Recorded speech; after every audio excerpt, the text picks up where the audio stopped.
Hello, everyone. Today we're going to be talking about backup agreements. Now, I want to start with saying most agents really do not understand what a backup agreement is. Your typical agent does not know that there's a backup agreement contingency. Most real estate agents do not know that you actually have a fully negotiated, fully signed contract when you do a backup agreement. They're under the impression that you just send an offer and I'm going to set that to the side, and if things terminate with the first one, that I'll pick that up at that time and then we'll come to an agreement. That's not what a backup offer is. That's not what a backup agreement is. It is a legally binding contract that says if this contract terminates, that this one immediately becomes the primary. Okay, and those are the offers we want to be in, where we have some clarity and definitive direction. We want to be second place, and if anything happens with the first offer, the property does not go back on the market. There is no more negotiation. We instantly become the contract on the property. And especially in a competitive market like today, being in that second place is not a bad place to be. So we're going to take a look at the document that makes that happen today. And that is the backup agreement contingency. This is an exhibit to your purchase and sale agreement. Okay, this is what makes it different. When a seller's under contract to sell their property, they can't enter into another contract to sell it unless it's a backup contract. Okay, because the language provided in this contingency exhibit sets us in second place. Okay, and we don't become first place. We don't become the primary until certain things happen, and this defines that, sets the timelines. So we would put our exhibit letter in here, our A, B, C, or D, our offer date, the property we're making an offer on, the address, city, and zip code. As we start looking through here, buyer and seller acknowledge that this agreement is a backup to the primary agreement, which may be amended from time to time, meaning the primary agreement may have an amendment to address concerns, a change to the closing date, okay? But now we have to define which primary agreement is it we're a backup to, okay? So we need to get from the listing agent what the binding agreement date is of the primary contract and who the buyer is for the primary contract. We're stating that our agreement is the second agreement, the backup agreement, the some other contract. We have to specify which contract is it that we're the backup to. And the way we do that is with a binding agreement date, and we've already named the address and who the buyer and the seller are. So before we can submit this offer, we need to know that binding agreement date. We need to know who the buyer is. Okay. So upon closing of the sale of the primary agreement, this agreement shall terminate. So if the seller sells the property to the first buyer, they no longer can sell it to you. So this agreement becomes null and void and is immediately terminated. Okay. Buyer agrees that any amendments to the primary agreement shall not alter the priority of this secondary agreement, which means if there's an amendment to address concerns or amendment to change the closing date to the first buyer's contract, we're still in second place. That first contract has to terminate before we become the primary. Okay. Buyer acknowledges the buyer shall have no right to examine or be advised of the terms of the primary agreement. Okay, so we don't get to look at the other contract. We don't get to know the terms of it. We don't get to question the progress on that. Okay, but here's how we become primary. In the event the primary agreement is terminated, seller shall deliver notice of the same to buyer. Okay, and you'll know from the purchase and sale agreement, all notices must be in writing. The easiest way to give this notice is on the GAR form notice. And you mark on there that it's the buyer or the seller giving notice and what's the notice you're giving. Okay. An agent telling you that your contract is primary, texting you, emailing you is insufficient. Okay. The seller is the one that has to do it. The agent has no legal authority to bind a client to a contract, which is what they would be doing if they just tell you that it's terminated. We need the seller's signature saying that the other contract is terminated. And upon delivering that notice, this agreement shall become primary and no longer subject to this contingency exhibit. Okay, so we can take this exhibit and throw it out because we now have our primary contract.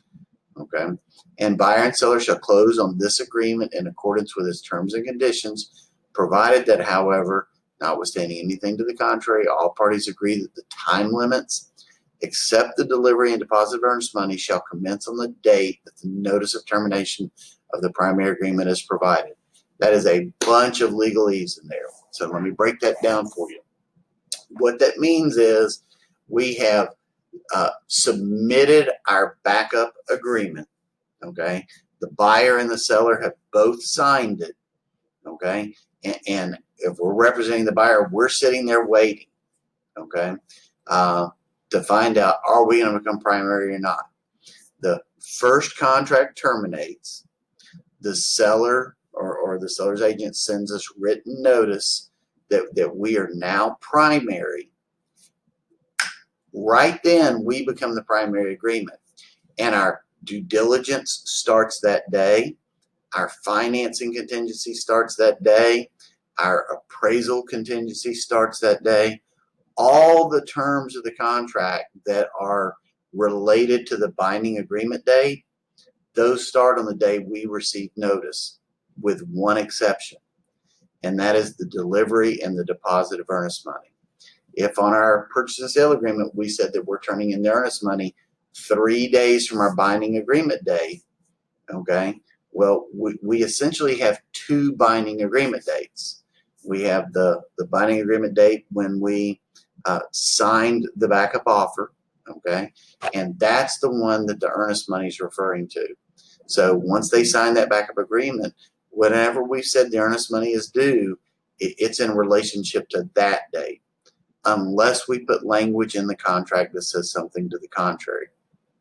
Okay, so on the purchase and sale agreement where we've got A, B, and C, C being a long blank, we may elect to put in there $2,000 of earnest money due within 48 hours of this agreement becoming primary. And now it's not going to be due within 2 days of binding agreement date. It's going to be due within 2 days of when the notice is given. So make sure you're paying attention to that, because you say you already have the earnest money. You say the earnest money is being deposited within 2 days of binding agreement date. That money's due, even if we're the secondary physician. Okay, and there's nothing wrong with that. That earnest money is still protected. Okay, if this contract never becomes primary, your buyer gets that back. If they decide to terminate during due diligence, they get that back. If they get declined for their loan during the financing contingency, they get that back. So there's nothing wrong with putting it up early, okay, when we write the contract. Just want you to know that there's some other options there, okay? So all parties agree that the time limits except earnest money shall commence on the date of the notice of primary agreement. Notice the termination of the primary agreement is provided, and the closing date shall be the date listed in the agreement. Okay, so whatever we put in our initial offer as the closing date, it stays the same, unless, because the change in binding agreement date, any of the time periods for the buyer to conduct due diligence or fulfill other contingency in the agreement extend beyond the closing date, in which event the new closing date shall be 7 days from the last date buyer has to fulfill contingencies, or the end of any due diligence period, whichever is later. So what they're saying there is, let's say we wrote a contract today, it's a backup offer, and we're planning to close in 30 days, okay? But we have 30 days of financing contingency. That's what we wrote in the contract. That was agreed to. Well, if it takes 10 days for us to get notified that we're now primary, okay, because the original primary agreement terminated on the last day of their due diligence, okay, which they had 10 days of due diligence, so they terminate that contract. We get notification that we are now primary. Well, we're still entitled to our 30 days of financing contingency, okay? Even though we said the closing date was going to be 30 days out, we get our 30 days of financing contingency plus 7 days. So our closing date is now going to be 37 days from when we were notified that we're primary. That's our longest contingency plus 7 days. Okay. Hope I made that perfectly clear. Okay. Paragraph 6 is our out. Okay. If this agreement has not become primary by this date, this agreement shall automatically terminate. Okay. So what that means is we're willing to be in second place. Okay. All the way up until this date. Okay. We'll if we accept this offer, we'll hang around and we'll wait to become the primary for 10 more days. You know, let's see you get through due diligence. Or we may say we're willing to wait 60 days. We love this house. We'll hold out, and if we become primary in 60 days, we still want this house. We're still going to buy this house. So that's a figure for you and your client to figure out together.